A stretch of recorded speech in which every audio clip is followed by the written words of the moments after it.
Good morning. The Foreign Minister yesterday said that the ball is in the UK's court regarding what will happen to Gibraltar post-Brexit. The fate of the British outpost has been in flux since voters chose to leave the European Union. In Gibraltar, 96% voted to stay in the 2016 Brexit referendum. A preliminary agreement aimed to prevent the creation of hard borders isolating the territory was achieved on December 31st, 2020. However, complex negotiations regarding Gibraltar's borders have now extended into their third year. Foreign Minister Jose Manuel Albares told the press yesterday that Spain has put a global agreement on the table to establish a shared prosperity zone between Gibraltar and the surrounding area. Whilst acknowledging the UK's constructive spirit, Albares stressed the necessity of bilateral cooperation for an agreement and expressed Spain's hopes for the UK's approval of the deal as soon as possible.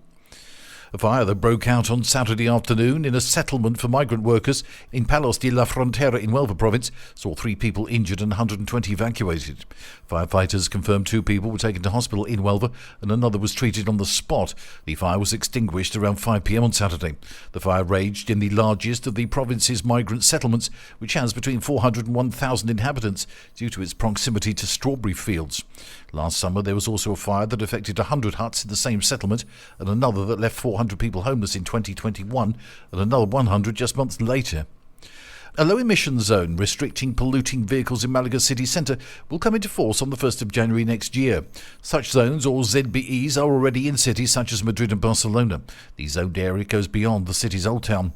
Malaga City Council have made it clear that drivers will be allowed to enter the restricted zone if they are going to a public car park or if they have a private parking space. Driving around the zone in search of parking, however, will not be permitted. A number plate surveillance system will be activated throughout the zone to monitor which vehicles have entered and will be linked to the City Council's Road Traffic Control Centre. The system will cover 50 locations with 97 cameras. And Dublin Fire Brigade members saved the life of a seriously injured motorcyclist on Sunday.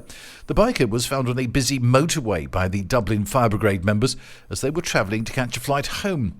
Members of the Dublin unit's technical research team were returning from a conference in Sevilla when they came across the motorcyclist as they headed towards Malaga Airport.